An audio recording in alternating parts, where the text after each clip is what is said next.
Siang Liu and Roy Kui സംവിധാനം ചെയ്ത് 2022 ഇറങ്ങിയ ഒരു ചൈനീസ് ക്രൈം മിസ്റ്ററി ത്രില്ലർ ചിത്രമാണ് ലോസ്റ്റ് ഇൻ ദി സ്റ്റാർസ്. ചിത്രം വേറെ ലെവലാണ്. ട്വിസ്റ്റിന് മേലെ ട്വിസ്റ്റ് വെച്ച് കരയിപ്പിക്കും.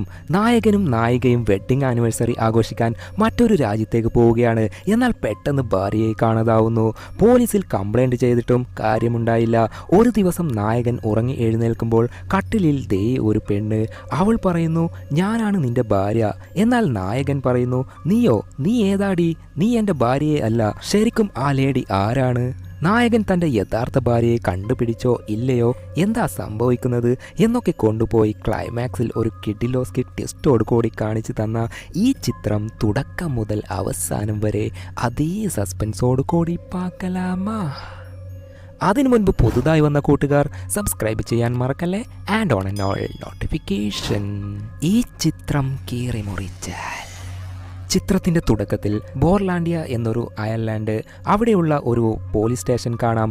അവിടേക്ക് ഫെയ് എന്നൊരുത്തൻ വന്നിട്ട്, സർ, എൻ്റെ ഭാര്യയെ കാണാതായിട്ട് 15 ദിവസമായി. ഞാൻ കംപ്ലൈൻറ്റ് ചെയ്തിട്ടും നിങ്ങൾ ഒരു ആക്ഷനും എടുത്തില്ലല്ലോ എന്നൊക്കെ ഫെയ് വിഷമിച്ച് പോലീസിനോട് പറയുമ്പോൾ പോലീസ് അതൊന്നും മൈൻഡ് ചെയ്യാതെ പോവുകയാണ്. സർ, ഞാൻ ഇത്ര സീരിയസ് ആയിട്ട് പറഞ്ഞിട്ടും നിങ്ങൾക്കെന്താ ചെവി കേൾക്കുന്നില്ലേ? അന്നേരം പോലീസ്, എടോ, നിങ്ങൾക്കിടയിൽ എന്തെങ്കിലും വഴക്കുണ്ടായി കാണും. നിന്റെ ഭാര്യ നാട്ടിലേക്ക് പോയി കാണും. ഇമാതിരി കേസൊക്കെ നമ്മൾ എത്ര കണ്ടതാണ് എന്ന് പറഞ്ഞതും ഫെയ് കലിപ്പിൽ പോലീസിനെ തെറി പറയുകയും ഫെയിനെ പോലീസ് എല്ലാവരും കൂടി സ്റ്റേഷന് പുറത്തേക്ക് കൊണ്ടുപോയി ഇടുകയും ചെയ്തു. സോ വൈഫിനെ കാണാത്തതിൻ്റെ വിഷമത്തിൽ ഫെയ് അങ്ങനെ വിഷമിച്ച് ഇരിക്കുമ്പോൾ ഒരു പോലീസ് വരികയാണ്. ആളൊരു ചൈനക്കാരനാണ്. ഫെയ്യും ചൈനക്കാരനാണ്. സർ, നിങ്ങളും ചൈനീസ് അല്ലേ? എൻ്റെ ഭാര്യയെ കണ്ടുപിടിക്ക് സർ. നീ ഇങ്ങനെ സ്റ്റേഷനിൽ വന്ന് ബഹളം വെച്ചാൽ നിന്റെ ഭാര്യയെ കണ്ടുപിടിക്കാനൊന്നും പറ്റില്ല. സർ, ഞാൻ വേണം എന്ന് പറഞ്ഞു ഒച്ച വെച്ചതല്ല. ഇനി 5 ദിവസത്തിൽ എൻ്റെ വിസയുടെ കാലാവധി കഴിയും. സർ, ഞാൻ തിരിച്ചു പോയേ ആകണം. അതിനു മുൻപ് എൻ്റെ ഭാര്യയെ കണ്ടുപിടിക്കണം. എന്നാൽ പോലീസുകാർ ഇത് സീരിയസ് ആയി എടുക്കുന്നതേയില്ല. എനിക്കും അത് മനസ്സിലാവും. എന്നാൽ തെളിവുള്ള കേസ് മാത്രമേ ഞങ്ങൾക്ക് അന്വേഷിക്കാൻ പറ്റൂ. തെളിവിന് ഞാൻ എവിടെ പോകാനാ എന്ന് ഫെയ്ക്ക് ഒന്നും അറിയില്ല. നീ ഒന്നും വിഷമിക്കേണ്ട. ഇന്നത്തെ സമയം കഴിഞ്ഞു. നാളെ എനിക്ക് കോൾ ചെയ്യ്. ഇത് എൻ്റെ വിസിറ്റിംഗ് കാർഡാണ്. നമുക്ക് 2 പേർക്കും ചേർന്ന് നിന്റെ വൈഫിനെ കണ്ടുപിടിക്കാം എന്ന് പോലീസ് പറഞ്ഞ് ആശ്വസിപ്പിക്കുകയും ഫെയ് നേരെ ഹോട്ടൽ റൂമിലേക്ക് പോവുകയും ചെയ്തു. സങ്കടം സഹിക്കാൻ വയ്യാതെ ഫെയ് നല്ലോണം മദ്യപിക്കാൻ തുടങ്ങി. മദ്യപിച്ച ശേഷം ഇവിടെ വെക്കേഷൻ വന്നപ്പോൾ എടുത്ത തൻ്റെ ഭാര്യയുടെ ഫോട്ടോ നോക്കുകയാണ്. ആ ഫോട്ടോയിൽ തിരിഞ്ഞു നിന്നിട്ടാണുള്ളത്. അത് നോക്കി പകുതി മയക്കത്തിലാവുകയും അവൻ്റെ മനസ്സിലേക്ക് ഭാര്യ നടന്നു പോകുന്നതായും പ്ലീസ് എന്നെ രക്ഷിക്ക് എന്ന് ഭാര്യ പറയുന്നതായും ഒക്കെ സ്വപ്നം കാണുകയാണ്. അങ്ങനെ പിറ്റേ ദിവസം രാവിലെ വിസ തീരാൻ ഇനി 4 ദിവസമാണുള്ളത്. ഫെയ് ഉറക്കം ഉണരുമ്പോൾ തൻ്റെ കൈക്ക് വേറെ ഒരു കൈ തട്ടുന്ന പോലെ ഫീലായി. ആരാ അത് എന്ന് നോക്കുമ്പോൾ ഫെയിൻ്റെ കൂടെ ഏതോ ഒരു പെണ്ണ് കിടന്നിട്ടുണ്ട്. എടേ, നീ ആരാ എന്ന് ചോദിക്കുമ്പോൾ, ഏയ് ഫെയ്, ഒരു 5 മിനിറ്റ് ഞാൻ ഉറങ്ങട്ടെ എന്നവൾ പറയുമ്പോൾ, എന്ത്, എൻ്റെ പേര് എങ്ങനെ അറിയാം എന്ന് ചോദിച്ച് അവളെ ഉണർത്തി. നീ ആരാ എന്ന് ചോദിക്കുമ്പോൾ, ഫെയ്, നിനക്ക് എന്ത് പറ്റി? ഞാൻ നിന്റെ ഭാര്യയല്ലേ? എന്ത്, നീ എൻ്റെ ഭാര്യയോ? നിന്നെ ഞാൻ ആദ്യമായാണല്ലോ കാണുന്നത്. ഏയ് മനുഷ്യ, നീ എന്തിനാ ഇത്ര ദേഷ്യപ്പെടുന്നത് എന്ന് എനിക്കറിയാം. നീ ക്ഷമിക്ക്. ഞാൻ ചുമ്മാ നിന്നെ പ്രാങ്ക് ചെയ്യാനാണ് ഞാൻ ഇത്രയും ദിവസം മാറി നിന്നത്. അത് കേട്ട് ഫെയ്ക്ക് ഒന്നും മനസ്സിലായില്ല. ആകെ പിരാന്ത് പിടിച്ച ഫെയ്, സത്യം പറ, നീ ആരാ? എൻ്റെ ഭാര്യയെ എനിക്കറിയില്ലേ? ശരി, ഞാനും നീയും ഒരുമിച്ചുള്ള ഒരു ഫോട്ടോ എങ്കിലും കാണിക്ക്.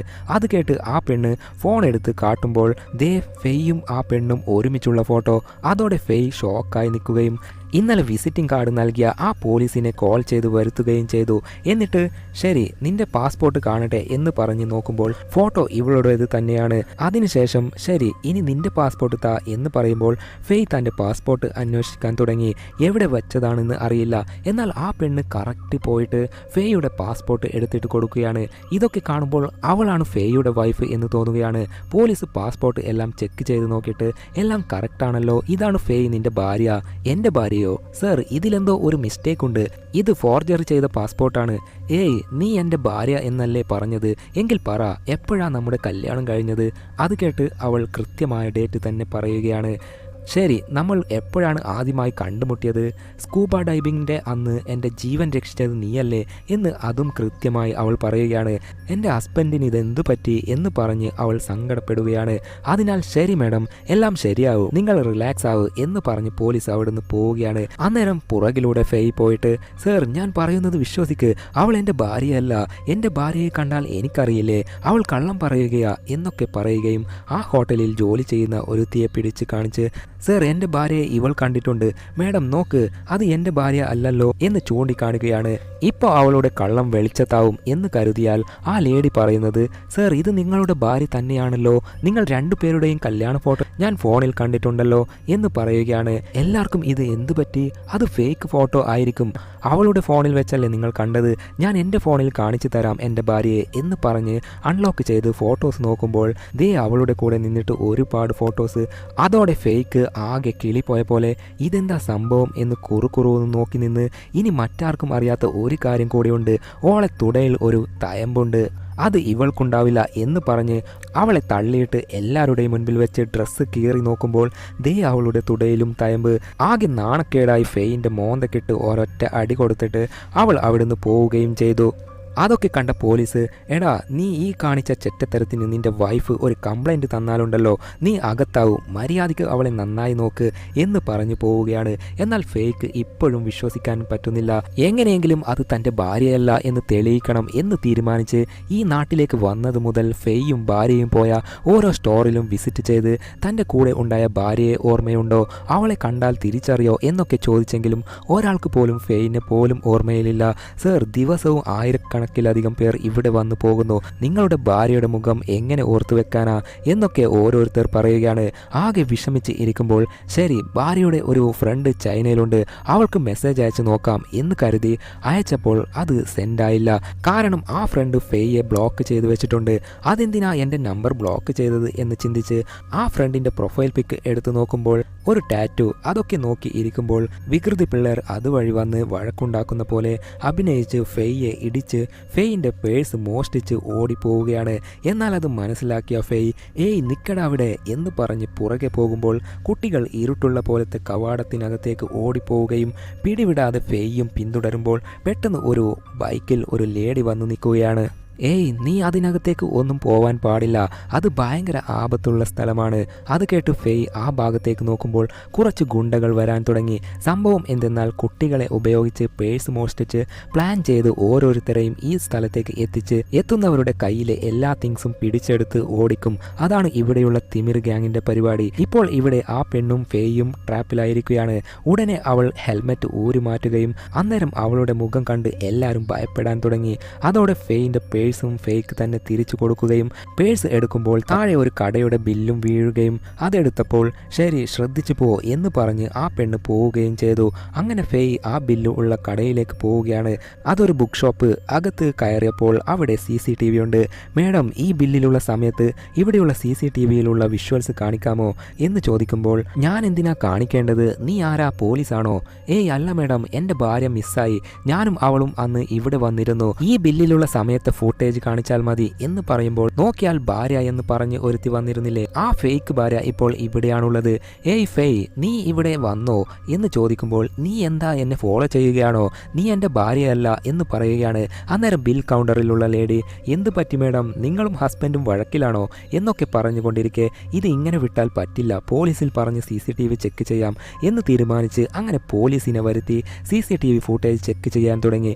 സോ ഫെയിൻ്റെ കയ്യിലെ ബില്ല് നോക്കി അതിലെ ടൈം നോക്കി CCTV നോക്കുമ്പോൾ ഫെയ്യും ഭാര്യയും ഷോപ്പിലേക്ക് കടന്നു വരികയാണ്. എന്നാൽ കൂടെയുള്ള ഭാര്യ ഇപ്പോൾ ഭാര്യയാണ് എന്ന് പറഞ്ഞ് കൂടെയുള്ള പെണ്ണ് തന്നെയാണ്. അത് കണ്ട് പോലീസ് വീണ്ടും കലിപ്പിലാവുകയാണ്. എടാ ആവശ്യമില്ലാതെ എൻ്റെ സമയം കളയണ്ട, സർ വെയിറ്റ് ഞാൻ ഒന്നുകൂടി നോക്കട്ടെ എന്ന് പറഞ്ഞ് നോക്കിയിട്ട് ഒരു മാറ്റവും കാണാതെ ഇതെങ്ങനെ സംഭവിച്ചു എന്ന് ചിന്തിച്ച് ആകെ ടെൻഷനായി കയ്യിലുള്ള ഒരു മരുന്നെടുത്ത് അതിലെ ടാബ്ലറ്റ് എടുത്ത് കഴിക്കാൻ നോക്കുമ്പോൾ ഉടനെ ആ ഫേക്ക് ഭാര്യ അത് പിടിച്ചു വാങ്ങി, ഏയ് മനുഷ്യ നിങ്ങളോട് എത്ര തവണ പറഞ്ഞിട്ടുണ്ട് ഇത് കഴിക്കരുതെന്ന് എന്ന് പറഞ്ഞ് തടുക്കാൻ ശ്രമിക്കുകയാണ്.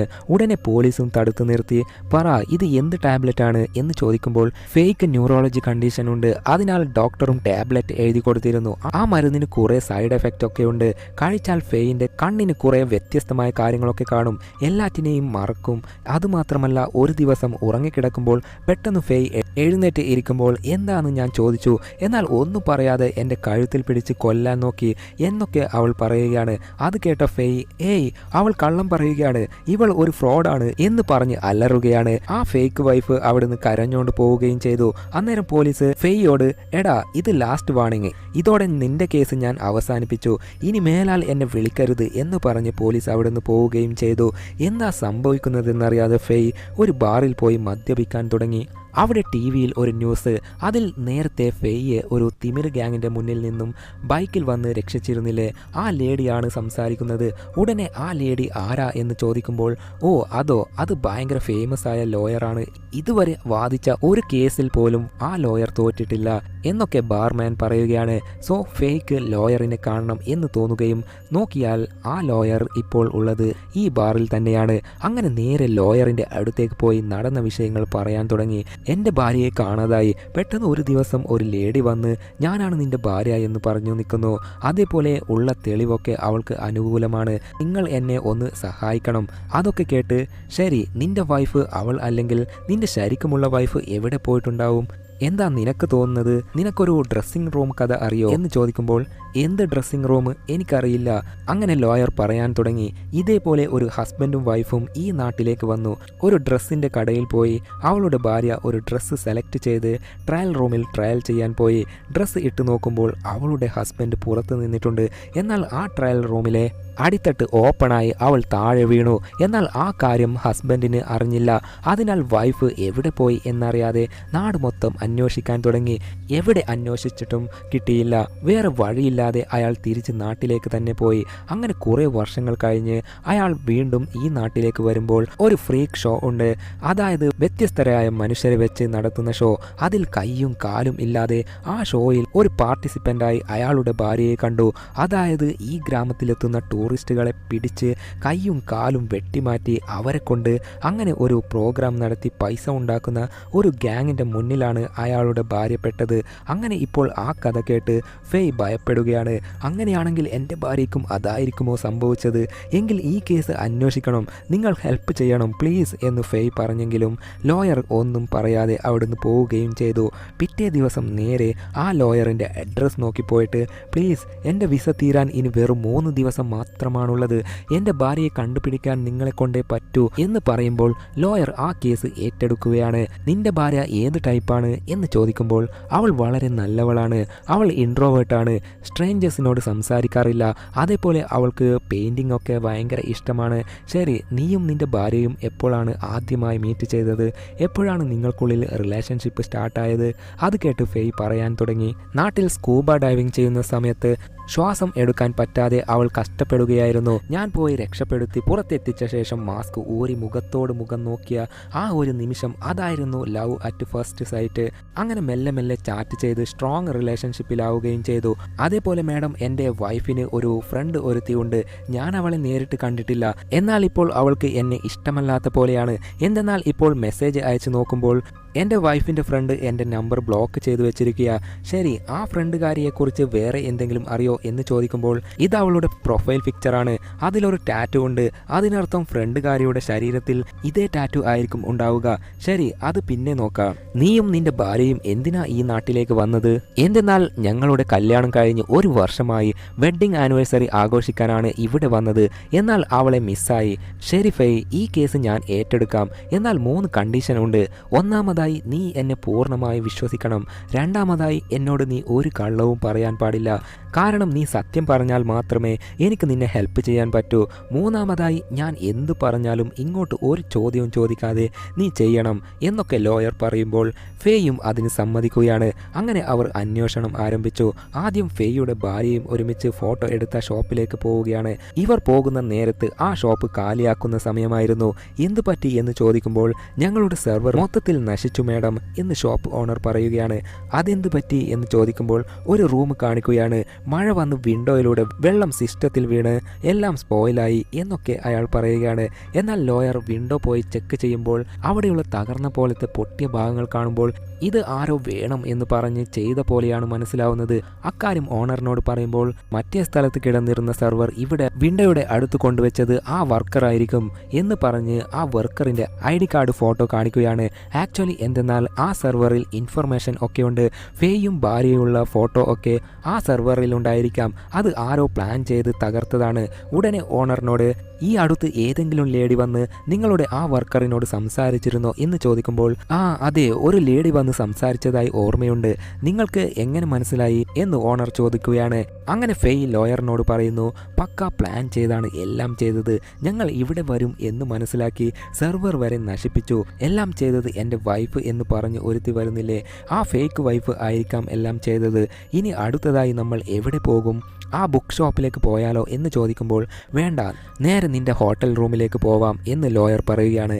അതിനിടയിൽ ഫെയ് തൻ്റെ ഭാര്യയെ എങ്ങനെയാ കാണാതായത് എന്ന് പറയാൻ തുടങ്ങി.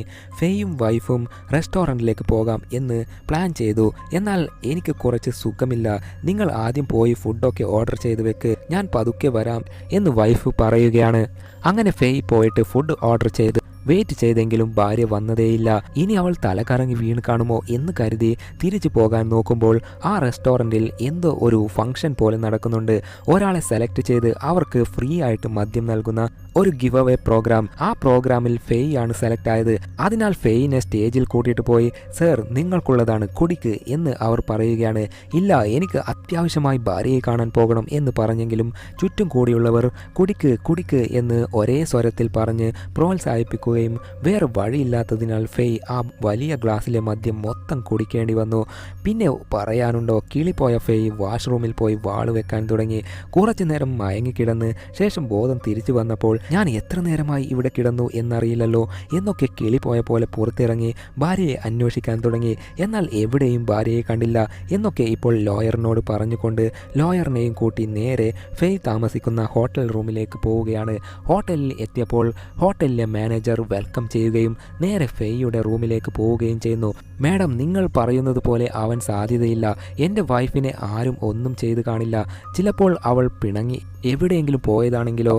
ഉടനെ ലോയറും അവിടെയുള്ള പെയിൻറ്റിംഗ് ബ്രഷ് ഒക്കെ എടുത്തിട്ട് ദേ നോക്ക്, നിന്റെ ഭാര്യ പിണങ്ങി പോയതാണെങ്കിൽ അവൾക്ക് ഇഷ്ടമുള്ള പെയിൻറ്റിംഗ് ഇൻസ്ട്രുമെൻ്റ് എല്ലാം എടുത്തിട്ട് പോയേനെ. എല്ലാം ഇവിടെ ഒഴിവാക്കിയിട്ട് പോയതാണെങ്കിൽ അതിനർത്ഥം പിണങ്ങിപ്പോക്ക് ആയിരിക്കില്ല, അവളെ ആരോ കിഡ്നാപ്പ് ചെയ്തതാണ്. അതേപോലെ ഇവിടെ വരുമ്പോൾ ഒരു കാര്യം ശ്രദ്ധിച്ചോ, ഹോട്ടൽ മുതലാളി വ്യത്യസ്തമായാണ് ഞങ്ങളെ നോക്കിയത്.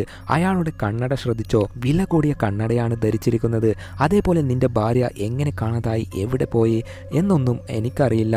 എന്നാൽ പുതുതായി ഒരുത്തി നിന്റെ ഭാര്യയാണെന്ന് പറഞ്ഞു വന്നിരുന്നില്ലേ, അവൾ എങ്ങനെയാ നിന്റെ ലൈഫിലേക്ക് വന്നു എന്ന് എനിക്കറിയാം എന്ന് പറഞ്ഞ് ലോയർ ഇതുവരെ മനസ്സിലാക്കിയ കാര്യങ്ങൾ വെച്ച് പറയാൻ തുടങ്ങി. അന്ന് നീ നിന്റെ വൈഫിനെ കാണാത്തതിനാൽ ടെൻഷനിലിരിക്കുന്നു. നീ കഴിച്ച മദ്യത്തിൽ ഹോട്ടൽ മാനേജർ മയക്കുമരുന്ന് കലർത്തിയിട്ടുണ്ടാവും. രാത്രി നീ മയങ്ങിയതിനു ശേഷം നിന്റെ ID പ്രൂഫിലെ ഡീറ്റെയിൽസ് എല്ലാം അവർ കളക്ട് ചെയ്തിട്ട് ഫേക്കായിട്ട് മറ്റൊരു ID നിർമ്മിച്ച് കാണും. നിന്റെ കൈവിരൽ ഉപയോഗിച്ച് നിന്റെ ഫോണിലെ ഫിംഗർ പ്രിന്റ് അൺലോക്ക് ചെയ്ത് നീയും ആ ലേഡിയും ഉള്ള ഫോട്ടോ എഡിറ്റ് ചെയ്ത് നിന്റെ ഫോണിലേക്ക് സെൻഡ് ചെയ്ത് വെച്ചു.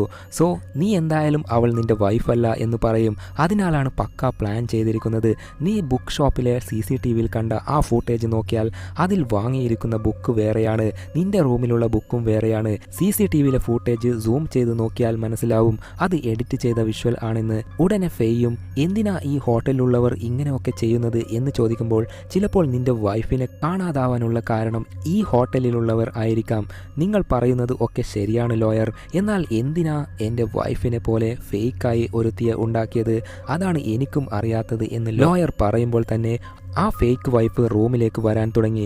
അത് മനസ്സിലാക്കി ലോയർ നേരെ പോയി ബാത്റൂമിൽ ഒളിഞ്ഞു നിൽക്കുകയും ചെയ്യുന്നു. അകത്ത് എത്തിയ ഫേക്ക് വൈഫ്, ഏയ് മനുഷ്യ, ഇന്ന് രാത്രി നമുക്ക് ക്യാൻഡിൽ ഡിന്നർ ഉള്ള കാര്യം മറന്നോ എന്ന് ചോദിക്കുമ്പോൾ ടീപോയിൽ 2 ഗ്ലാസ് ഡ്രിങ്ക്സ് കാണുകയാണ്. അത് കണ്ട ഫേക്ക് വൈഫ് ആരുടെയാ എന്ന് ചോദിക്കുന്നതിന് മുൻപേ ലോയർ ബാത്റൂമിൽ നിന്നും പുറത്തു വരികയാണ്. ഞാനാണ് ഫേയുടെ ലോയർ, സത്യം പുറത്തു കൊണ്ടുവരിക എന്നതാണ് എൻ്റെ ജോലി. സത്യം പുറത്തൊക്കെ കൊണ്ടുപോവാ. ലോയർക്ക് ഞങ്ങളുടെ കക്കൂസിൽ എന്താ കാര്യം?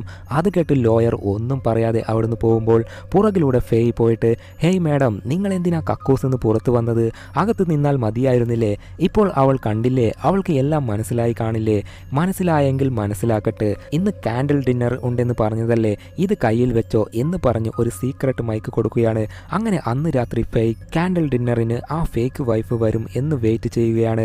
അവിടുന്ന് കുറച്ച് മാറി ലോയറും കാറിൽ ഇരുന്നിട്ടുണ്ട്. ഫേയിന്റെ കയ്യിൽ ഹിഡൻ മൈക്ക് ഉള്ളതിനാൽ അവിടെ സംസാരിക്കുന്നതൊക്കെ ലോയർക്ക് കേൾക്കാൻ പറ്റും. അങ്ങനെ ആ ഫേക്ക് വൈഫ് വരികയും ഫേയ് സ്വന്തം ഭാര്യയെ പോലെ അവളെ കെട്ടിപ്പിടിച്ച് ഇരുത്തി, ഇനി പറ, ഇതൊക്കെ നീ എന്തിനാ ചെയ്യുന്നത്? എന്തെങ്കിലും പണത്തിന് വേണ്ടിയാണോ? എത്ര വേണേലും ചോദിക്ക്, ഞാൻ തരാം. എനിക്ക് എൻ്റെ വൈഫിനെ വേണം. സോ ഇപ്പോഴാണ് ഫേക്ക് വൈഫ് അവളുടെ തനി രൂപം കാണിക്കാൻ തുടങ്ങുന്നത്. പണം മാത്രമല്ല, എനിക്ക് എല്ലാം വേണം. എന്താ മനുഷ്യ, വക്കീലിനെ തന്നെ ഏർപ്പാടാക്കി വെച്ചു അല്ലേ? എന്നാൽ ഞാൻ നിനക്ക് ഒരു മെൻ്റൽ ഹോസ്പിറ്റലിനെ തന്നെ ഏർപ്പാടാക്കി വെച്ചിട്ടുണ്ട്. നീ എന്നെ വൈഫല്ല എന്ന് പറഞ്ഞ് അടിച്ചോ വഴക്ക് പറഞ്ഞോ എന്ത് വേണേലും ചെയ്യ്. നിനക്ക് മെൻ്റൽ ആണെന്ന് പറഞ്ഞ് ഹോസ്പിറ്റലിൽ നിന്നും ആൾക്കാർ വന്ന് നിന്നെ കൊണ്ടുപോകും. അന്നേരം നിൻ്റെ സ്വത്തും സമ്പാദ്യവും എല്ലാം എൻ്റേതാവും. അതൊക്കെ കേട്ട് ഫേക്ക് എന്തു പറയണം എന്നറിയില്ല. ആകെ കലിപ്പിലായ ഫേയ്, എൻ്റെ മടിയിൽ നിന്ന് എഴുന്നേൽക്ക് എന്ന് പറഞ്ഞ് എഴുന്നേൽപ്പിക്കാൻ നോക്കിയതേയുള്ളൂ. എന്നാൽ അവൾ വേണം എന്ന് പറഞ്ഞ് ടേബിളിലെ തുണി വലിച്ച് അതൊരു വലിയ സീനാക്കി മാറ്റുകയാണ്. എല്ലാവരും അത് കാണുകയും ചെയ്യുന്നു. ഏയ്, ചുമ്മാ അഭിനയിക്കല്ലേ, എഴുന്നേൽക്ക് എന്ന് ഫേയ് പറയുമ്പോൾ, പ്ലീസ് എന്നെ അടിക്കല്ലേ, എന്നെ കൊല്ലല്ലേ എന്നൊക്കെ പറഞ്ഞ് അവൾ കരഞ്ഞ് അഭിനയിക്കുകയാണ്. അന്നേരം അവിടെയുള്ളവർ, ഏയ് എന്തിനാടാ ആ പാവം പെണ്ണിനെ ഉപദ്രവിക്കുന്നത് എന്ന് പറഞ്ഞ് അവളുടെ ഭാഗത്ത് നിൽക്കുകയാണ്. അതിനുശേഷം ലോയറിൻ്റെ കൂടെ ഫേയ് തിരിച്ചു പോകുമ്പോൾ, എടാ എന്തിനാടാ നീ അവളെ തള്ളിയിട്ടത്? മേഡം, ഞാൻ തള്ളിയിട്ടതല്ല, അവളാണ് നിലത്ത് വീണ് അഭിനയിച്ചത്. എടാ, അവൾ എന്ത് ചെയ്താലും നീ കാര്യമാക്കാൻ ശ്രമിക്കരുത്. ഇപ്പോൾ അവിടെയുള്ളവർ കരുതിയിരിക്കുന്നത് നിന്റെ ഭാഗത്താണ് തെറ്റ് എന്ന്. ഇങ്ങനെ പോയാൽ നിനക്ക് മെൻ്റലാണെന്ന് തെളിവുകൾ ഉണ്ടാക്കി നിന്നെ അവൾ പറഞ്ഞ പോലെ മെൻ്റൽ ഹോസ്പിറ്റലിൽ കൊണ്ടുവിടും. നിന്റെ സ്വത്ത് കൈക്കലാക്കലാണ് അവളുടെ പ്ലാൻ. മാഡം, ഞങ്ങൾ സംസാരിച്ചത് നിങ്ങൾ കേട്ടതല്ലേ? അവൾ പറഞ്ഞതൊക്കെ റെക്കോർഡായിട്ടില്ലേ? ഇതൊരു തെളിവല്ലേ? അത് വെച്ച് കേസ് കൊടുക്കാൻ പറ്റില്ലേ? ഏയ്, ഇതുപോലുള്ള വോയിസ് റെക്കോർഡൊന്നും പ്രധാന തെളിവായി എടുക്കില്ല. അത് അവളുടെ വോയിസ് അല്ല, ഡബ്ബ് ചെയ്തതാണ് എന്നവൾ പറഞ്ഞാൽ ആ തെളിവിന് പിന്നെ പ്രസക്തി ഉണ്ടാവില്ല. എങ്കിൽ ഇനി എന്താ ചെയ്യുക? എങ്ങനെയാ എൻ്റെ ഭാര്യയെ കണ്ടുപിടിക്കുന്നത് എന്ന് ഫേയ് ചോദിക്കുമ്പോൾ, അതിനൊരു വഴിയുണ്ട് എന്ന് പറഞ്ഞ് പുറകോട്ട് നോക്കാൻ പറയുകയാണ്. നോക്കിയാൽ ഒരു കാറ് ഇവരെ ഫോളോ ചെയ്തു വരികയാണ്. നമ്മൾ എന്തൊക്കെ ചെയ്യുന്നു എന്ന് ഫേക്ക് വൈഫിൻ്റെ ടീം ഒരുത്തനെ ഏർപ്പാടാക്കിയിട്ടുണ്ട്. അവനെ വെച്ച് നമ്മൾ നിന്റെ ഭാര്യയെ കണ്ടുപിടിക്കണം എന്ന് പ്ലാൻ ചെയ്ത് നേരെ വീട്ടിലേക്ക് പോവുകയാണ്. പുറകെ ഫോളോ ചെയ്ത് വന്നവനും പുറത്ത് വെയിറ്റ് ചെയ്യുകയാണ്. അത് ഫേയും നോക്കി നിൽക്കെ ഒരു ഫോൺ കോൾ. എന്നാൽ അത് ഫേയ് അറ്റൻഡ് ചെയ്തില്ല. അന്നേരം, എടാ, ഞാനും കുറേയായി നിരീക്ഷിക്കുന്നു, നിനക്ക് ഇടയ്ക്കിടയ്ക്ക് ഫോൺ കോൾ വരുന്നുണ്ട്, പക്ഷെ നീ അറ്റൻഡ് ചെയ്യുന്നില്ലല്ലോ, എന്താ കാര്യം എന്ന് ലോയർ ചോദിക്കുമ്പോൾ, ഏയ് ഇല്ല, അതൊന്നുമില്ല. പുറത്ത് നിൽക്കുന്നവനെ എന്താ ചെയ്യേണ്ടത് അത് ആദ്യം പറ, അത് നാളെ നമുക്ക് നോക്കാം, ഇപ്പോൾ നീ ഉറങ്ങിക്കോ. അങ്ങനെ ഫേയ് ഉറങ്ങുമ്പോൾ തൻ്റെ ഭാര്യ വന്ന്, എന്നെ രക്ഷിക്ക് ഫേയ് എന്ന് പറയുന്ന പോലെ സ്വപ്നം കാണുകയാണ്. പിറ്റേ ദിവസം വിസ തീരാൻ ഇനി 2 ദിവസം മാത്രം ബാക്കി. ഭാര്യയെ അതിനുള്ളിൽ കണ്ടുപിടിച്ചേ ആകണം. സീറ്റ് ബെൽറ്റ് ധരിച്ച് യാത്ര ആരംഭിക്കുകയാണ്. പുറകിൽ ഫോളോ ചെയ്ത് വന്നവനും ഫോളോ ചെയ്യാൻ തുടങ്ങി. സോ അവനിൽ നിന്നും രക്ഷപ്പെടാൻ ലോയർ സ്പീഡിൽ വാഹനം ഓടിക്കാൻ തുടങ്ങി. പിന്നിലൂടെ ഫോളോവറും വരുന്നുണ്ടെങ്കിലും ഒരു ഘട്ടത്തിൽ അവനിൽ നിന്നും എസ്കേപ്പായി ഒരുപാട് വാഹനങ്ങളുള്ള ഒരു സ്ഥലത്ത് കാർ നിർത്തുകയാണ്. ഫോളോ ചെയ്തു വന്നവൻ നോക്കുമ്പോൾ ലോയറിൻ്റെ കാർ കാണാൻ പറ്റിയില്ല. അതിനാൽ ഫോണിൽ ആരോടോ സംസാരിച്ചുകൊണ്ട് ഫോളോവർ അവിടെ നിന്ന് പോവുകയും ചെയ്തു. നോക്കിയാൽ ലോയറും ഫേയും വേറെ ഒരു കാറിലാണുള്ളത്. എന്നിട്ട് ഫോളോ ചെയ്തു വന്നവനെ ഇവർ ഫോളോ ചെയ്യാൻ തുടങ്ങി. ഏതാ ഐഡിയ? സോ ആ വ്യക്തി ഒരു ഒഴിഞ്ഞ സ്ഥലത്തേക്ക് പോവുകയും പുറകെ 2 പേരും പോവുകയാണ്. പോയി നോക്കുമ്പോഴാണ് മനസ്സിലാവുന്നത് അതൊരു വലിയ നെറ്റ്വർക്ക് ആണെന്ന്. ഫേയുടെ ഭാര്യയെ മാത്രമല്ല വേറെയും കുറേ ടൂറിസ്റ്റുകളെ പിടിച്ച് ഇതേപോലെ ഫേയോടും ഭാര്യയോടും ചെയ്ത പോലെ ചെയ്തിട്ടുണ്ട്. ഒരു വലിയ ഗ്യാങ് തന്നെ ഇതിന് പുറകിലുണ്ട്. ലോയർ അവിടെയുള്ള ഫോട്ടോസൊക്കെ നോക്കി നിൽക്കെ ഫേക്ക് ഒരു ഫോൺ കോൾ വരികയും അന്നേരം അവിടെയുള്ള സ്ക്രീനിൽ ഫേയ് നിൽക്കുന്ന ലൊക്കേഷൻ തെളിയുകയാണ്. അന്നേരം ഫോളോ ചെയ്തു വന്ന ഒരുത്തൻ ഉണ്ടല്ലോ, അവൻ ഷോട്ട് ഗൺ എടുത്ത് ഇവരെ ഷൂട്ട് ചെയ്യാൻ വരികയാണ്. ഉടനെ രണ്ടുപേരും അവിടുന്ന് രക്ഷപ്പെട്ടു പോകുമ്പോൾ പുറകെ ഷൂട്ട് ചെയ്ത് ഫോളോവറും എത്തിയെങ്കിലും ഒരു വിധത്തിൽ ഓടി ഓടി രാത്രി ഒരു ലൈറ്റ് ഹൗസിൻ്റെ മുന്നിൽ രക്ഷപ്പെട്ട് എത്തുകയാണ്. എന്നിട്ട് മാഡം എത്രയും പെട്ടെന്ന് ഈ കാര്യം നമ്മൾ പോലീസിൽ അറിയിക്കണം, അവർ പോകുന്നതിന് മുൻപ് അവരെ പിടികൂടണം എന്ന് ഫെയ് പറയുമ്പോൾ ഇപ്പോൾ എല്ലാം അവർ മനസ്സിലാക്കി കാണും, എല്ലാ തെളിവും അവർ നശിപ്പിച്ച് കാണും. അതേപോലെ ഇതൊരു വലിയ ക്രിമിനൽ നെറ്റ്വർക്കാണ്, പോലീസിൻ്റെ ഇടയിലും ഇവരുടെ ആൾക്കാരുണ്ടാവും എന്നൊക്കെ ലോയർ പറയുകയാണ്. ഇനി നമ്മൾ എന്ത് ചെയ്യും എന്ന് ചോദിക്കുമ്പോൾ അത് നീ പറ, നിനക്ക് ഇടയ്ക്കിടയ്ക്ക് ഫോൺ കോൾ വരുന്നല്ലോ, അതാരാ കോൾ ചെയ്യുന്നത്? അത് പിന്നെ ചൈനയിലുള്ള എൻ്റെ ഒരു ഫ്രണ്ടാണ്. ശരി, ഈ ഫോട്ടോയ്ക്ക് എന്താ അർത്ഥം എന്ന് ചോദിച്ച് ഒരു ഫോട്ടോ കാണിക്കുമ്പോൾ നോക്കിയാൽ അതിൽ ഫെയ് ഒരു ഗാംബ്ലിംഗ് ചെയ്യുന്ന, അതായത് ചൂതാട്ടം കളിക്കുന്ന ഫോട്ടോ ആയിരുന്നു. ഇക്കാര്യങ്ങൾ ഒന്നും നീ എന്നോട് പറഞ്ഞിട്ടില്ലല്ലോ ഫെയ്, നീ ചൂതാട്ടം കളിക്കുന്നുണ്ടെന്ന് നിന്റെ ഭാര്യയ്ക്ക് അറിഞ്ഞിട്ടുണ്ടാവും, അതിനാൽ നിനക്കും ഭാര്യയ്ക്കും തമ്മിൽ വഴക്കുണ്ടായി, അവൾ നിന്നെ വിട്ടുപോയി, ഇതല്ലേ സത്യം എന്നൊക്കെ ലോയർ പറയുമ്പോൾ ഏയ് മാഡം, നിങ്ങൾക്കറിയോ എൻ്റെ ഭാര്യ എന്നെ എത്രത്തോളം ലവ് ചെയ്യുന്നുണ്ടെന്ന്, അവൾ അങ്ങനെ എന്നെ വിട്ടു പോകില്ല. ഏയ് ഫെയ്, നിന്റെ ഭാര്യ പോയ ശേഷം ബാങ്ക് അക്കൗണ്ടിൽ നിന്നും കുറേ പണം വിഡ്രോ ചെയ്തിട്ടുണ്ട്, അതേപോലെ ഫ്ലൈറ്റ് ടിക്കറ്റും ക്യാൻസൽ ചെയ്തിട്ടുണ്ട്. ഇതൊക്കെ നിന്റെ വൈഫിനല്ലേ ചെയ്യാൻ പറ്റൂ? ഞാൻ നിന്നോട് പറഞ്ഞിട്ടുണ്ട് ഒരു കാര്യവും എന്നോട് മറച്ചു വെക്കാൻ പാടില്ല എന്ന്, എന്നാൽ നീ എന്തോ ഒരു കാര്യം എന്നിൽ നിന്നും മറച്ചു വെക്കുന്നുണ്ട്, ഇപ്പോഴെങ്കിലും സത്യം പറ. അത് കേട്ട് ഫെയ് ആ കാര്യം പറയാൻ തുടങ്ങി. ഞാൻ ജനിക്കുമ്പോൾ ഒരു ദാരിദ്ര്യം നിറഞ്ഞ കുടുംബത്തിലാണ് ജനിച്ചത്. എൻ്റെ അച്ഛൻ മദ്യപാനി, അമ്മ ചീട്ട് ഒക്കെ കളിക്കും. ഇങ്ങനെ ഒരു മോശം കുടുംബത്തിൽ പിറന്നാലും ഞാൻ നല്ലോണം പഠിക്കുമായിരുന്നു. എന്നാൽ കോളേജിൽ എന്നെ ചേർത്തതേയില്ല, എന്നെ പഠിക്കാൻ വിട്ടില്ല, കാരണം പണമില്ല. സോ ഞാൻ ജോലിക്ക് പോകാൻ തുടങ്ങി. ഞാൻ ചെയ്യാത്ത ജോലിയേ ഇല്ല, ഡെലിവറി ചെയ്യും, ബാർ ടെൻഡറായി വർക്ക് ചെയ്തു. അങ്ങനെ ഒരു ഡൈവിംഗ് സ്കൂളിൽ ഞാൻ ജോലിക്ക് ചേർന്നു. ചെറിയ കുട്ടികൾക്ക് നീന്തൽ പഠിപ്പിക്കും, വലിയ കുട്ടികൾക്ക് സ്കൂബ ഡൈവിംഗ് എങ്ങനെ ചെയ്യണം എന്നൊക്കെ പഠിപ്പിച്ചു കൊടുത്തു. ആ ജോലിക്ക് ചേർന്നതിന് ശേഷമാണ് എൻ്റെ ലൈഫിൽ കുറച്ച് പൈസ ഞാൻ കാണാൻ തുടങ്ങിയത്. എന്നാലും ശമ്പളവും കുറവ് തന്നെയാണ്. വീടിൻ്റെ വാടക ഒക്കെ കൊടുത്തു കഴിയുമ്പോൾ കയ്യിൽ കുറച്ച് പൈസ മാത്രമേ ബാക്കി ഉണ്ടാവുകയുള്ളൂ. അന്നേരമാണ് മൊബൈൽ ഫോണിൽ ഒരു ആപ്പിൻ്റെ പരസ്യം കണ്ടത്. ആ ആപ്പിൽ പൈസ കൊടുത്ത് ഡോമിനോസ് കളിക്കാം, ജയിച്ചാൽ 3 ഇരട്ടി പൈസ കിട്ടും. അങ്ങനെ ചുമ്മാ ട്രൈ ചെയ്യാം എന്ന് കരുതി ചെറിയ പൈസ ഇൻവെസ്റ്റ് ചെയ്ത് കളിക്കാൻ തുടങ്ങി. ഇതുവരെ എൻ്റെ ലൈഫിൽ ഭാഗ്യം എന്നൊന്നും ഇല്ലായിരുന്നു. എന്നാൽ ആദ്യത്തെ കളിയിൽ തന്നെ ഞാൻ വിജയിച്ചു. പൈസ 3 ഇരട്ടിയായി തിരിച്ചു കിട്ടി. വീണ്ടും പൈസ ചിലവാക്കി കളിച്ചു, വീണ്ടും വിജയിച്ചു, കുറേ പൈസ കിട്ടി. സോ അന്ന് മുതലാണ് ഞാൻ ഗാംബ്ലിങ്ങിന്, അതായത് പൈസ ബെറ്റ് വെച്ച് കളിക്കുന്ന കളികൾക്കൊക്കെ ഞാൻ അടിമയാവാൻ തുടങ്ങിയത്. മൊബൈൽ ഫോണിൽ ആരംഭിച്ച കളി പിന്നീട് നേരെ കാസിനോയിൽ പോയി ലൈവായി പൈസ ബെറ്റ് വെച്ച് കളിക്കാൻ തുടങ്ങി. കുറേ പണം എനിക്ക് കിട്ടുകയും ചെയ്തു. എന്നാൽ പിന്നീട് മെല്ലെ മെല്ലെ ഓരോ കളിയിലും ഞാൻ തോൽക്കാനും കയ്യിലുള്ള പണം കുറയാനും തുടങ്ങി. ഞാൻ കളിച്ച എല്ലാ ഗെയിമിലും ഞാൻ തോറ്റു. എനിക്ക് ലക്ക് എന്നത് ഇല്ലാതായി. എന്നാൽ ഞാൻ ഗാംബ്ലിംഗ് കളിച്ച് കളിച്ച് അടിമയായതിനാൽ എനിക്ക് വീണ്ടും അത് കളിക്കണം എന്ന് തോന്നിക്കൊണ്ടേയിരുന്നു. അങ്ങനെ ഞാൻ പൈസ ലോൺ എടുത്തും കളിക്കാൻ ആരംഭിച്ചു. അതേപോലെ ആ കാസിനോയിലുള്ള റൗഡികളിൽ നിന്നും പണം കടമായി വാങ്ങി. എങ്ങനെ പണം ഇറക്കി കളിച്ചിട്ടും എനിക്ക് ഒരു കളിയിലും വിജയിക്കാൻ കഴിഞ്ഞില്ല. വാങ്ങിയ കടം എല്ലാം കൂടിക്കൂടി എനിക്ക് തിരിച്ച് അടക്കാനും കഴിഞ്ഞില്ല. ആ റൗഡി ഗ്യാങ് എന്നെ പിടിച്ച് കുറേ അടിച്ചു. സോ വേറെ വഴിയില്ലാതെ ഞാൻ വീണ്ടും ജോലിക്ക് പോകാൻ തുടങ്ങി. എങ്ങനെയെങ്കിലും കടം എല്ലാം വീട്ടണം എന്നൊരു സ്ട്രെസ്സിൽ നിൽക്കുമ്പോഴാണ് സ്കൂബ ഡൈവിംഗ് ചെയ്യുന്ന ഒരു പെണ്ണ് ശ്വാസം കിട്ടാതെ ജീവൻ വേണ്ടി പോരാടിക്കൊണ്ടിരിക്കുന്നത് ഞാൻ കണ്ടതും അവളെ ഞാൻ രക്ഷിച്ചതും. അവളെ കണ്ട നിമിഷം മുതൽ എൻ്റെ മനസ്സിൽ എന്തോ ഒരു സന്തോഷം വന്ന പോലെ തോന്നി. അങ്ങനെ അവളെ പ്രേമിച്ച് ഞാൻ ചെയ്ത തെറ്റൊക്കെ ഞാൻ അവളോട് പറഞ്ഞു. അവൾ എന്നെ നല്ലത് പറഞ്ഞ് മനസ്സിലാക്കി. അതോടെ ഇനി മുതൽ ഞാൻ ഗാംബ്ലിംഗ് കളിക്കില്ല എന്ന് അവളോട് പ്രോമിസ് ചെയ്തു. അവളെ കല്യാണം കഴിക്കുകയും ചെയ്തു. അവളുടെ ഹെൽപ്പ് കൊണ്ട് എൻ്റെ എല്ലാ കടവും വീട്ടി. എൻ്റെ വൈഫിൻ്റെ അച്ഛനും അമ്മയും മരിച്ചതിനാൽ അവരുടെ ബിസിനസ് ഞാൻ നടത്തി. ഞാൻ അങ്ങനെ പണക്കാരനായി മാറി. ഇതാണ് എൻ്റെ പാസ്റ്റ് ലൈഫ് എന്ന് ലോയറിനോട് ഫെയ് പറയുകയും ചെയ്തു. നീ വീണ്ടും ഗാംബ്ലിംഗ് കളിച്ചോ? ഇല്ല മാഡം, അതിനുശേഷം ഞാൻ ഗാംബ്ലിംഗ് തൊട്ടിട്ട് പോലുമില്ല. ഈ കാര്യങ്ങളൊക്കെ നിങ്ങളോട് പറയാത്തത് എന്തേ എന്ന് വെച്ചാൽ അതൊക്കെ നടന്നു കഴിഞ്ഞ കാര്യങ്ങളാണ്. അതൊക്കെ ഞാൻ ഓർക്കാനെ ഇഷ്ടപ്പെടാത്ത എൻ്റെ പാസ്റ്റ് ലൈഫാണ്. അതാ ഞാൻ ഇതൊക്കെ മാഡത്തിനോട് പറയാത്തത്. എൻ്റെ ഭാര്യ എനിക്ക് വേണ്ടി എവിടെയോ ഉണ്ട്, അവളെ നമ്മൾ രക്ഷിക്കണം. ശരി, നീ വിഷമിക്കേണ്ട, നമുക്ക് അവളെ കണ്ടെത്താം എന്ന് ലോയറും ഫൈയെ സമാധാനിപ്പിക്കുകയാണ്. അങ്ങനെ പിറ്റേ ദിവസം വിസ തീരാൻ ഇനി ഒരു ദിവസം മാത്രമാണുള്ളത്. ലോയർ ഒരു ഗുഡ് ന്യൂസ് പറയുകയാണ്. ആ ഫോട്ടോഷോപ്പിലെ ഓണർ ഒരു വർക്കറിന്റെ കാര്യം പറഞ്ഞിരുന്നില്ലേ, സെർവർ മൊത്തം നശിപ്പിച്ചു എന്ന്. ആ വർക്കർ എവിടെയാണെന്ന് കണ്ടുപിടിച്ചു. അവരുടെ കയ്യിൽ നീയും നിന്റെ ഭാര്യയും ചേർന്ന് എടുത്ത ഒറിജിനൽ ഫോട്ടോ ഉണ്ട്. എന്നാൽ അത് $2,00,000 കൊടുത്താൽ മാത്രമേ തരൂ എന്ന് ആ വർക്കർ പറയുന്നു. അത് കുഴപ്പമില്ല, എത്ര ഡോളർ വേണേലും ഞാൻ കൊടുക്കാം. ആ ഫോട്ടോ കിട്ടിയാൽ ഇപ്പോൾ വന്നിട്ടുള്ളത് ഫേക്ക് വൈഫ് ആണെന്ന് സിമ്പിളായി തെളിയിക്കാൻ പറ്റുമല്ലോ. എന്നാൽ ഫെയ്, ഞാൻ എന്താ പറയുന്നത് എന്ന് വെച്ചാൽ നീ എത്രയും പെട്ടെന്ന് നിന്റെ നാട്ടിലേക്ക് പോ. എന്തെന്നാൽ നിന്നെ കൊന്ന് നിന്റെ പക്കലുള്ള പണമെല്ലാം സ്വന്തമാക്കാൻ കുറേ പേർ കാത്തിരിപ്പുണ്ട്. ഏയ് മാഡം, എനിക്ക് എൻ്റെ ഭാര്യയെ വിട്ട് ഒരിക്കലും ഇവിടുന്ന് പോകാൻ പറ്റില്ല. അവളെ രക്ഷിച്ചേ പറ്റൂ. എന്നാൽ വിസ തീരാൻ ഇനി ഒരു ദിവസമല്ലേ ഉള്ളത്.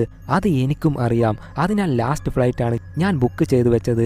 എൻ്റെ ഭാര്യയെ കണ്ടുപിടിച്ച് അവളെയും കൂട്ടി ഞാൻ അതിൽ പോകും. ശരി, നമ്മൾ ആ ഒറിജിനൽ ഫോട്ടോ എത്രയും പെട്ടെന്ന് വാങ്ങിക്കണം എന്ന് പറഞ്ഞ് നേരെ ആ വർക്കറിനെ കാണാൻ പോവുകയാണ്, പണവും എടുത്തിട്ട്. അങ്ങനെ അവനെ മീറ്റ് ചെയ്തപ്പോൾ ക്യാഷ് താ എന്നവൻ പറയുമ്പോൾ ആദ്യം ഫോട്ടോ താ എന്ന് പറയുമ്പോൾ അവൻ ഒരു ഹാർഡ് ഡിസ്ക് കൊടുക്കുകയാണ്. അത് വാങ്ങി ഫെയ് ലാപ്ടോപ്പിൽ ഇട്ട് ചെക്ക് ചെയ്ത് നോക്കുമ്പോൾ ഫെയ്യും അവൻ്റെ യഥാർത്ഥ ഭാര്യയും ഒരുമിച്ചുള്ള ഫോട്ടോസ് കാണുകയാണ്. അത് കാണുമ്പോഴാണ് ഫെയ്ക്ക് ആശ്വാസമാവുന്നത്. ഇവർ ഉള്ളത് ഒരു ബീച്ച് പോലത്തെ സ്ഥലത്താണ്. അവിടേക്ക് ഒരുത്തൻ വന്ന് ലാപ്ടോപ്പിലെ ഫോട്ടോ കണ്ട്, സർ, ആ ഫോട്ടോയിലുള്ള പെണ്ണ് ഇവിടെ വന്ന് സ്കൂബ ചെയ്യാനുള്ള തിങ്സ് എല്ലാം വാങ്ങിയിട്ട് പോയിരുന്നു. അത് കേട്ടപ്പോൾ ലോയറിന് ഡൗട്ട് വരികയാണ്. എന്ത്, ഇവിടെ സ്കൂബ ഡൈവിങ്ങിന്റെ സാധനം വാങ്ങിക്കാൻ വന്നിട്ടുണ്ടെന്നോ? അത് കേട്ട് ഫെയ് പറയുന്നു, അവൻ എന്തൊക്കെയോ ബഗഡ് പറയുന്നതായിരിക്കും, പോടാ ഇവിടുന്ന് എന്ന് പറഞ്ഞ് നേരെ പോലീസ് സ്റ്റേഷനിലേക്ക് പോകാൻ തുടങ്ങി. കൂടെ ആ വർക്കറിനെയും കൂട്ടിയിട്ടുണ്ട്. കാരണം അവനല്ലേ സാക്ഷി. ലോയറിന്റെ ഉള്ളിൽ എന്തൊക്കെയോ സംശയങ്ങൾ ബാക്കിയുണ്ട്. അതിനാൽ ഇപ്പോൾ ഓരോന്നായി പറയാൻ തുടങ്ങി. എനിക്ക് തോന്നുന്നു നിന്റെ ഭാര്യയെ ആരും തട്ടിക്കൊണ്ടു പോയതായിരിക്കില്ല. അവളായിരിക്കും പ്ലാൻ ചെയ്ത് എല്ലാം ചെയ്യുന്നത്. എന്തെന്നാൽ ഇപ്പോൾ ബീച്ച് സൈഡിലെ ആ പയ്യൻ പറഞ്ഞില്ലേ നിന്റെ ഭാര്യ സ്കൂബ ഡൈവിങ്ങിന് പോകുന്നു എന്ന്. ഏയ് മാഡം, അവൾക്ക് സ്കൂബ ഡൈവിംഗ് പഠിപ്പിച്ചു കൊടുത്തത് ഞാൻ തന്നെയാണ്. അവൾ മൊത്തത്തിൽ ഇപ്പോഴും പഠിച്ചിട്ടില്ല. ആ പയ്യൻ വേറെ ആരെങ്കിലും ആയിരിക്കും കണ്ടത്. ചിലപ്പോൾ അത് നിന്റെ ഭാര്യ തന്നെയാണെങ്കിലോ? ഞാൻ പറഞ്ഞതൊക്കെ ശരിയാവില്ലേ? നിന്റെ ഭാര്യയായിരിക്കും കുറ്റവാളി. ഏയ് മാഡം, എൻ്റെ ഭാര്യ അങ്ങനെയൊന്നും ചെയ്യില്ല എന്ന് പറഞ്ഞ് കലിപ്പിൽ കാർ നിർത്താൻ പറഞ്ഞിട്ട് ലോയറുമായി വഴക്കിടാൻ തുടങ്ങി. എൻ്റെ ഭാര്യയെ എനിക്കറിയാം, അവൾ എന്നെ ഒരിക്കലും ചതിക്കില്ല എന്ന് പറഞ്ഞുകൊണ്ടിരിക്കെ ഫേയുടെ മുഖത്തേക്ക് രക്തം തെറിക്കുകയാണ്. എന്താ സംഭവം എന്ന് നോക്കിയാൽ കൂടെ ഉണ്ടായിരുന്ന വർക്കറിനെ ആരോ ഷൂട്ട് ചെയ്ത് കൊലപ്പെടുത്തുകയും ചെയ്തു. അതേപോലെ ഫെയിനെയും ലോയറിനെയും ഷൂട്ട് ചെയ്യാൻ തുടങ്ങി. ലാപ്ടോപ്പുള്ള ബാഗ് താഴെയിട്ട് നേരെ കാറിൻ്റെ പുറകെ പോയി ഒളിഞ്ഞു നിൽക്കുകയാണ്. ആ ലാപ്ടോപ്പ് ബാഗിലാണ് ഹാർഡ് ഡിസ്ക് ഉള്ളത്. അതിലാണ് ഫോട്ടോസ് എല്ലാം ഉള്ളത്. അത് എടുക്കാൻ പോകുമ്പോൾ ആരോ ഷൂട്ട് ചെയ്യാൻ തുടങ്ങി. അതിനാൽ ആദ്യം ജീവൻ രക്ഷിക്കാം എന്ന് തീരുമാനിച്ച് അവിടുന്ന് ഓടാൻ തുടങ്ങി. ഷൂട്ട് ചെയ്ത് പുറകിൽ നിന്ന് ആരോ അവരെ പിന്തുടരുന്നുമുണ്ട്.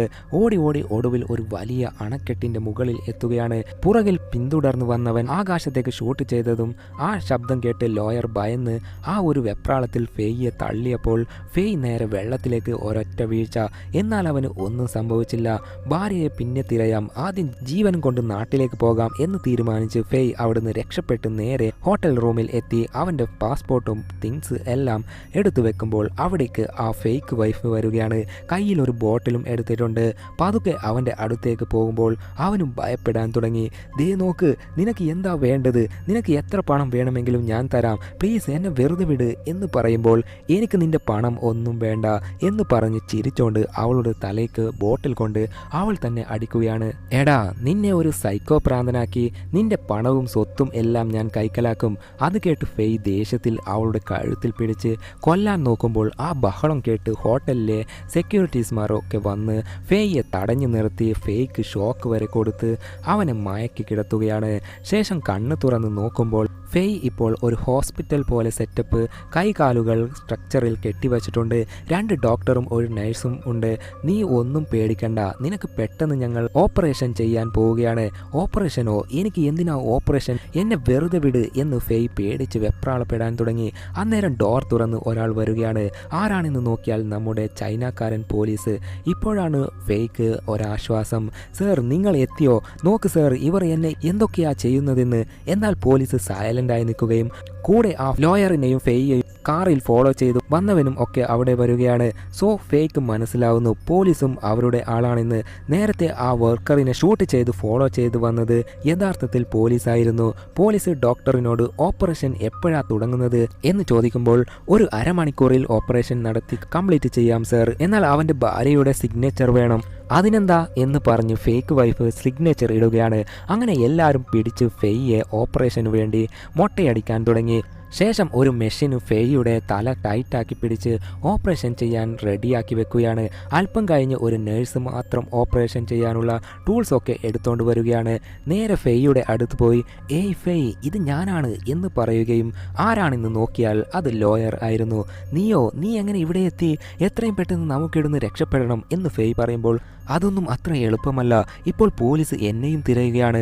ആ വർക്കറിനെ കൊന്നത് ഞാനാണ് എന്ന് പോലീസ് പരാതി നൽകിയിട്ടുണ്ട്. ഇനി നമുക്ക് രക്ഷപ്പെടാൻ ഒരേ ഒരു വഴി മാത്രമേ ഉള്ളൂ. നിന്റെ വൈഫിനെ കണ്ടുപിടിച്ചേ പറ്റൂ. അതെങ്ങനെ? എൻ്റെ വൈഫിനെ എവിടെയാ അവർ ഒളിപ്പിച്ചു വെച്ചത് എന്നറിയില്ലല്ലോ എന്ന് ഫെയ് പറയുമ്പോൾ അവർക്ക് അറിയില്ലായിരിക്കാം, പക്ഷേ നിനക്ക് അറിയാമല്ലോ. എന്തെന്നാൽ നീ ഇപ്പോഴും എന്തോ ഒരു കാര്യം എന്നിൽ നിന്നും മറച്ചു വെക്കുന്നുണ്ട് എന്ന് ലോയർ പറയുകയാണ്. എന്നാൽ ഫെയ്ക്ക് ഒന്നും മനസ്സിലായില്ല. ഞാൻ എല്ലാം നിങ്ങളോട് പറഞ്ഞതല്ലേ, എൻ്റെ വൈഫിനെ കാണാതായി. വൈഫിന് വേണ്ടിയാണ് ഞാൻ ബാറിൽ അത്രയും നേരം കാത്തു നിന്നത്. എൻ്റെ വൈഫ് വന്നതേ ഇല്ല. അത് കേട്ട് ചുമ്മാ കള്ളം പറയല്ലേ ഫെയ്, നീ എന്തൊക്കെ ചെയ്തിട്ടുണ്ടെന്ന് എനിക്കറിയാം എന്ന് പറഞ്ഞ് ഇവിടെയാണ് ലോയർ ഒരു വലിയ ട്വിസ്റ്റ് പറയുന്നത്. നിന്റെ വൈഫ് സ്കൂബ ഡൈവിങ്ങിന് വേണ്ടി സാധനങ്ങളൊക്കെ വാങ്ങി എന്ന് ആ പയ്യൻ പറഞ്ഞു. എന്നാൽ നീ അത് സമ്മതിക്കാതെ മൈൻഡ് പോലും ചെയ്തില്ല. എന്നാൽ നിന്റെ വൈഫ് വാങ്ങിയ സാധനങ്ങളുടെ ബില്ലൊക്കെ ഞാൻ അവിടുന്ന് കളക്ട് ചെയ്തു. നിന്റെ വൈഫ് 2 സ്യൂട്ട് വാങ്ങി, സിഗ്നേച്ചർ വരെ ഇട്ടിട്ടുണ്ട്. അതിൽ ഒരെണ്ണം നിന്റെ സൈസാണ്. അതേപോലെ ബാറിൽ നീ വെയിറ്റ് ചെയ്തു എന്ന് പറഞ്ഞില്ലേ, അവിടെയുള്ളവരൊക്കെ നിന്നെ കണ്ടിരുന്നില്ലേ? എന്നാൽ അതൊക്കെ നിന്റെ പ്ലാനാണ് എന്ന് പറഞ്ഞ് ലോയർ കാര്യം പറയുകയാണ്. ഫെയ് പറഞ്ഞത് ശരിയാണ്. ബാറിൽ വൈഫിന് വേണ്ടി വെയിറ്റ് ചെയ്തിരുന്നു. എന്നാൽ പ്രോഗ്രാം വഴി എല്ലാവരും പറഞ്ഞത് കൊണ്ടല്ല ഫെയ് മദ്യപിച്ചത്. ഫെയ് തന്നെ ഇടിച്ചു കയറിയാണ് എല്ലാവരുടെയും മുൻപിൽ വെച്ച് മദ്യപിച്ചത്. എന്നാലല്ലേ പോലീസ് വന്ന് ചോദിക്കുമ്പോൾ അതെ ഫെയ് ഇവിടെ ഉണ്ടായിരുന്നു എന്ന് എല്ലാവരും സാക്ഷി പറയുകയുള്ളൂ. അതിനാണ് ഫെയ് എല്ലാവരും കാണുന്ന രീതിയിൽ പ്ലാൻ ചെയ്ത് മദ്യപിച്ചത്. സോ മദ്യപിക്കുന്നത് പോലെ സീൻ ഉണ്ടാക്കി നേരെ ബാത്റൂമിൽ പോയിട്ട് ഛർദ്ദിക്കുന്ന പോലെ പോയിട്ട് ഡോർ ലോക്ക് ചെയ്ത് ആ ബാത്റൂമിലെ വിൻഡോ വഴി പുറത്തേക്ക് ചാടി നേരെ ഒരു ബീച്ച് സൈഡിലേക്ക് സ്കൂബ ഡൈവിംഗ് ചെയ്യുന്ന സ്ഥലത്തേക്ക് പോയി. സ്കൂബ ഡൈവിങ്ങിൻ്റെ ഡ്രസ്സ് അവളെ കൊണ്ട് വാങ്ങിപ്പിച്ച് ധരിച്ച് ആ രാത്രി സമയത്ത് വെള്ളത്തിൽ ഇറങ്ങി സ്കൂബ ഡൈവിംഗ് ചെയ്യാൻ പോവുകയാണ്. പോയത് നീയും നിന്റെ ഭാര്യയും, എന്നാൽ പുറത്ത് വന്നതോ നീ മാത്രമാണ്. നിന്റെ ഭാര്യ അകത്ത് മരിച്ചുപോയി. അത് കേട്ട് ഫെയ് ദേഷ്യത്തിൽ ഏയ് ലോയറെ, നിങ്ങളുടെ ഇഷ്ടത്തിന് കഥയുണ്ടാക്കി അല്ലേ? എന്ത് തെളിവാണ് നിങ്ങൾക്കുള്ളത്? എടാ, സ്കൂബ ഡൈവിങ്ങിന് പോകുമ്പോൾ ചില മീറ്റേഴ്സ് ഉപയോഗിക്കാറുണ്ട്. അതിൽ നീ ഉപയോഗിച്ച മീറ്റർ കണക്ക് ഉണ്ട്. ഇതിൽ നീ എത്ര നേരം സ്കൂബ ഡൈവിംഗ് ചെയ്തു എന്നതിൻ്റെ റിപ്പോർട്ടുണ്ട്. നീ ആ റെസ്റ്റോറൻറ്റിലെ ഉണ്ടായി എന്നല്ലേ പറഞ്ഞത്? എന്നാൽ ആ സമയത്ത് നീ സ്കൂബ ഡൈവിംഗ് ചെയ്ത എല്ലാ രേഖകളും ഇതിലുണ്ട്.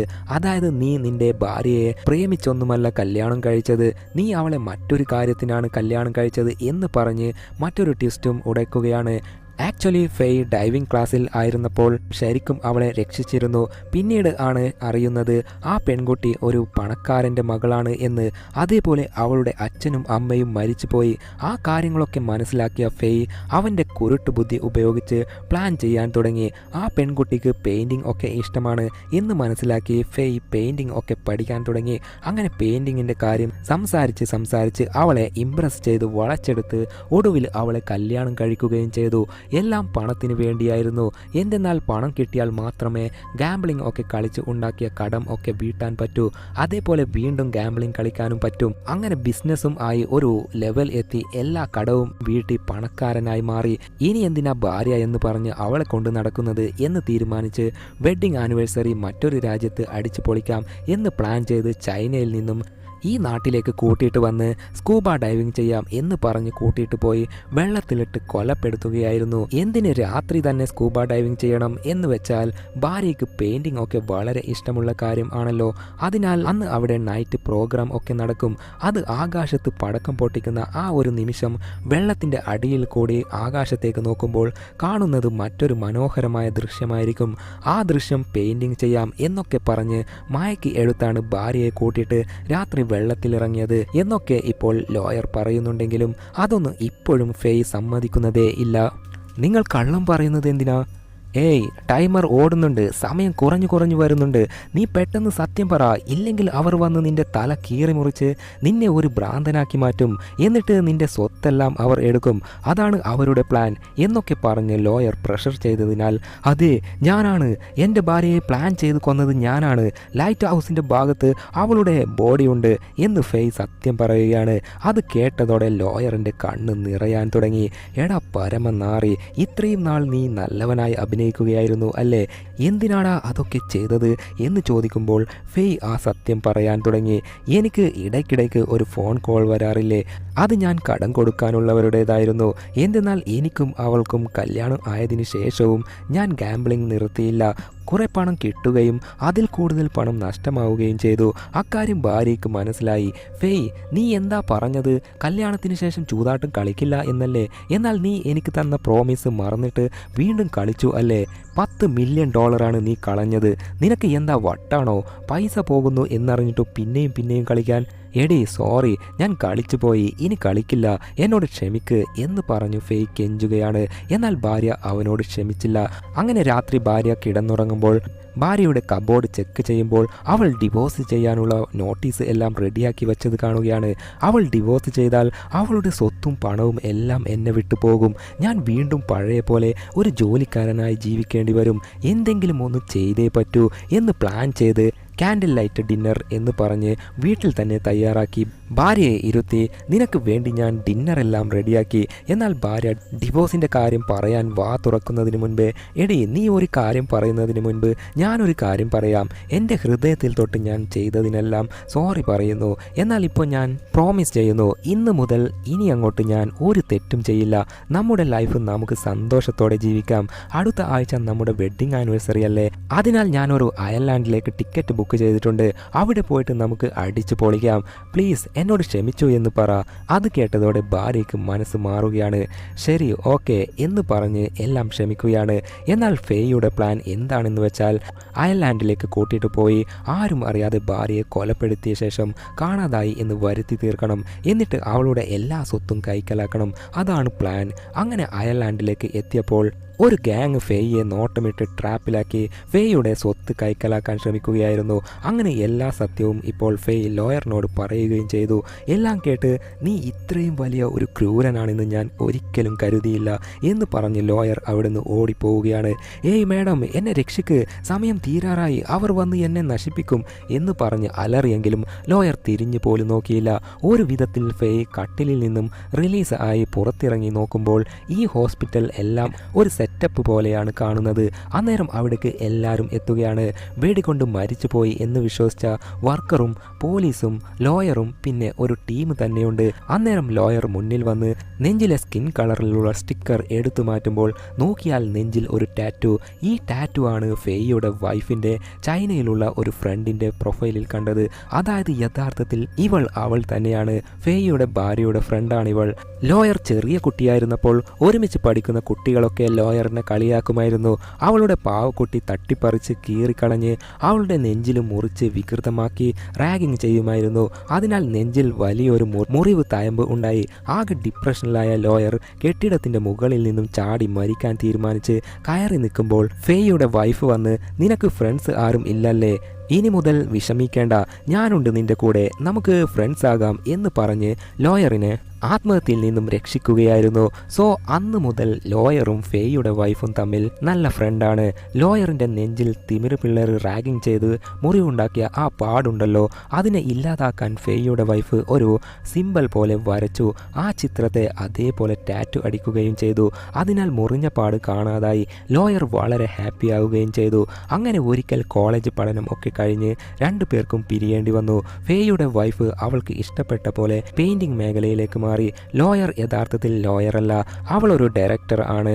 ഒരു ടീമിനെ ഉണ്ടാക്കി നാടകം ഒക്കെ നിർമ്മിക്കലാണ് പണി. സോ അങ്ങനെ ജീവിതം മുന്നോട്ട് പോയിക്കൊണ്ടിരിക്കുമ്പോഴാണ് ഒരു നാൾ ഫെയ്യുടെ ഭാര്യയെ കാണാനില്ല എന്ന് മനസ്സിലായത്. ലോയർക്ക് ഒന്നും മനസ്സിലായില്ല.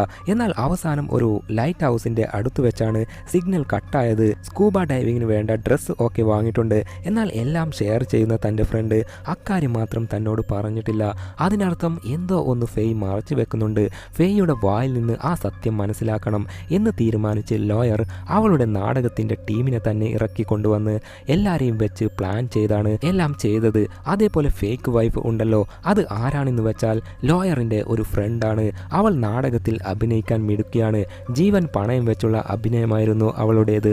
അങ്ങനെ അവസാനം ഫേയുടെ വായിൽ നിന്നും തന്നെ എല്ലാ സത്യവും അറിയുകയും ചെയ്തു. നിന്നെ കൊല്ലാതെ വിടില്ലടി എന്ന് പറഞ്ഞു ഫേയ് ഓടി വരുമ്പോൾ പെട്ടെന്ന് അവിടേക്ക് പോലീസ് വന്ന് ഫേയെ അറസ്റ്റ് ചെയ്യുകയും ചെയ്തു. അങ്ങനെ ഫേയ് പറഞ്ഞില്ലേ ഭാര്യയുടെ ഡെഡ് ബോഡി ലൈറ്റ് ഹൗസിന്റെ സമീപത്തുണ്ടെന്ന്. അവിടെ പോയി തിരഞ്ഞപ്പോൾ ഒരു കേജിൽ കുരുങ്ങിയ പോലെ ഫേയുടെ വൈഫിന്റെ ഡെഡ് ബോഡി കിട്ടുകയും ചെയ്തു. ബോഡിയുടെ കൂടെ ഒരു ഫോട്ടോയും കിട്ടുകയാണ്. ആ ഫോട്ടോ എന്തായിരിക്കും എന്നറിയില്ല. ആ ഫോട്ടോ എടുത്തിട്ട് ലോയർ നേരെ ജയിലിലുള്ള ഫേയെ കാണാൻ പോവുകയാണ്. ഫേയ്ക്ക് ഭയങ്കര ചിരി. എടി എൻ്റെ ഭാര്യ എന്നെ ഡിവോഴ്സ് ചെയ്യാം എന്ന് പറഞ്ഞു വരുമ്പോൾ തന്നെ ഞാൻ അവളുടെ മനസ്സ് മാറ്റി അയർലാൻഡ് വരെ എത്തിച്ച് അവളെ അങ്ങ് തട്ടി. നീ അവളുടെ ഫ്രണ്ട് ആണെന്ന് അറിഞ്ഞിരുന്നെങ്കിൽ നിന്നെയും ഞാൻ കൊന്നേനെ എന്നൊക്കെ ഫേയ് പറയുകയാണ്. എടാ നിനക്ക് കുറച്ചെങ്കിലും മനസ്സാക്ഷിയുണ്ടോ? നീ നിന്റെ ഭാര്യയെയാണ് കൊന്നത്. കുറച്ചെങ്കിലും ദുഃഖം തോന്നുന്നില്ലേ? എന്തിന്? ഞാൻ തെറ്റ് ചെയ്ത് എന്ന് വെച്ച് ഡിവോഴ്സ് ആണോ ചെയ്യേണ്ടത്? അവൾക്ക് ക്ഷമിച്ചാലെന്താ? എടാ മരമണ്ട, അന്ന് അവൾ നിന്നോട് പറയാൻ ശ്രമിച്ചത് ഡിവോഴ്സ് ചെയ്യാം എന്നല്ല എന്ന് പറഞ്ഞ് ലോയർ ആ ഒരു ഞെട്ടിക്കുന്ന കാര്യം പറയാൻ തുടങ്ങി. ആക്ച്വലി ഫേയുടെ വൈഫ് പ്രഗ്നൻ്റ് ആയിരുന്നു. ആ കാര്യം പറയാനാണ് അന്ന് ശ്രമിച്ചത്. എന്നാൽ പറയുന്നതിന് ഇടയിൽ കയറി ആനിവേഴ്സറി അല്ലേ, വെക്കേഷനായി അയർലാൻഡിലേക്ക് പോകാം, ആഘോഷിക്കാം എന്നൊക്കെ പറഞ്ഞ് ഫേയ് ഭാര്യയെ കൂട്ടിയിട്ട് പോയി. കടലിൻ്റെ അടിയിൽ വെച്ച് ആകാശത്ത് പടക്കം പൊട്ടുന്ന വ്യത്യസ്തമായ കാഴ്ച കാട്ടിത്തരാം, അത് നീ പെയിൻറ്റിങ് ചിത്രം വരയ്ക്ക് എന്ന് പറഞ്ഞ് കൂട്ടിയിട്ട് പോയി. ആ പടക്കം പൊട്ടുമ്പോൾ ആ മനോഹര കാഴ്ച കാണുമ്പോൾ താൻ പ്രഗ്നൻ്റ് ആണെന്ന് ഫേയോട് പറയാം എന്ന് ഭാര്യ ചിന്തിച്ച് കയ്യിൽ ഒരു ഫോട്ടോ വച്ചിരുന്നു. ആ ഫോട്ടോ എന്താണെന്ന് വെച്ചാൽ പ്രഗ്നൻ്റ് ആയ ശേഷം ഹോസ്പിറ്റലിൽ പോയി വയറ് സ്കാൻ ചെയ്ത ഫോട്ടോ ആയിരുന്നു. വയറ്റിലുള്ള കുഞ്ഞിൻ്റെ ആദ്യത്തെ ഫോട്ടോ. അത് കാണിക്കാം എന്ന് ഭാര്യ പ്ലാൻ ചെയ്ത് നിൽക്കുമ്പോൾ തന്നെ കടലിനടിയിലുള്ള ഒരു കേജിൽ നിൽക്കുമ്പോൾ പെട്ടെന്ന് ഫേയ് പുറത്തിറങ്ങി ആ കേജിൻ്റെ ഡോർ താഴിട്ട് പൂട്ടി ഭാര്യയെ പുറത്ത് കടക്കാൻ പോലും പറ്റാത്ത പോലെയാക്കി ഭാര്യയെ എന്നേക്കുമായി ഒഴിവാക്കി അവിടുന്ന് ഫേയ് പോവുകയായിരുന്നു. പാവം ഭാര്യ തൻ്റെ കയ്യിലുള്ള കുഞ്ഞിൻ്റെ ഫോട്ടോ വരെ കാണിച്ച് ഞാൻ പ്രഗ്നൻ്റ് ആണ്, നമ്മുടെ കുഞ്ഞ് എൻ്റെ വയറ്റിലുണ്ട് എന്നൊക്കെ ആംഗ്യ ഭാഷയിൽ പറയുന്നുണ്ടെങ്കിലും ഫേയ് തിരിഞ്ഞു പോലും നോക്കാതെയാണ് പാവം ഭാര്യയെയും വയറ്റിലെ കുഞ്ഞിനെയും മരണത്തിലേക്ക് വിട്ടിട്ട് പോയത്. അങ്ങനെ ഫേയുടെ ഭാര്യയും ഒന്നും അറിയാത്ത വയറ്റിലെ കുഞ്ഞും അവിടെ വെച്ച് ഓക്സിജൻ തീർന്ന് മരിക്കുകയായിരുന്നു എന്നൊക്കെ ലോയർ പറഞ്ഞ് നേരത്തെ ഫേയുടെ ഭാര്യയുടെ ഡെഡ് ബോഡിയിൽ നിന്നും കിട്ടിയ ആ കുഞ്ഞിൻ്റെ സ്കാൻ ഫോട്ടോ എടുത്ത് ഫേയ്ക്ക് കാണിക്കുകയാണ്. അത് കണ്ടതിന് ശേഷം ഫേയ് മനസ്സ് ഉടഞ്ഞ് കരയാൻ തുടങ്ങി. ചെയ്തത് എത്ര വലിയ തെറ്റാണെന്ന് ഇപ്പോഴാണ് ഫേയ്ക്ക് മനസ്സിലാവുന്നത്. ഇത്രയും നേരം വില്ലനെ പോലെ ചിരിച്ച് സംസാരിച്ച ഫേയ് ഇപ്പോൾ നെഞ്ച് പൊട്ടി കരയാൻ തുടങ്ങി. ദൈവമേ, ഞാൻ എത്ര വലിയ തെറ്റാ ചെയ്തത്, എനിക്ക് ജീവിക്കണ്ട, എന്നെ കൊല്ല് എന്നൊക്കെ പറഞ്ഞ് അലറി അലറി കരയുകയാണ്. ഇനി അങ്ങോട്ട് ജീവിക്കുന്ന ഓരോ നിമിഷവും ഫേയ് ചെയ്ത തെറ്റ് ഓർത്ത് വേദനിച്ച് ഫേയ് ജീവിക്കാൻ പോവുകയാണ്. ചില തെറ്റുകൾ അങ്ങനെയാണ്, അത് തിരുത്താം എന്ന് നോക്കിയാൽ അതിന് പറ്റില്ല. ഓർത്ത് നെഞ്ചുരുകി വേദനിച്ച് ജീവിക്കേണ്ടി വരും ഫേയെ പോലെ എന്ന് കാണിച്ച് ഈ ചിത്രം ഇവിടെ അവസാനിക്കുന്നു. എന്തിനാ നിങ്ങൾ കരയുന്നേ? Okay, bye bye.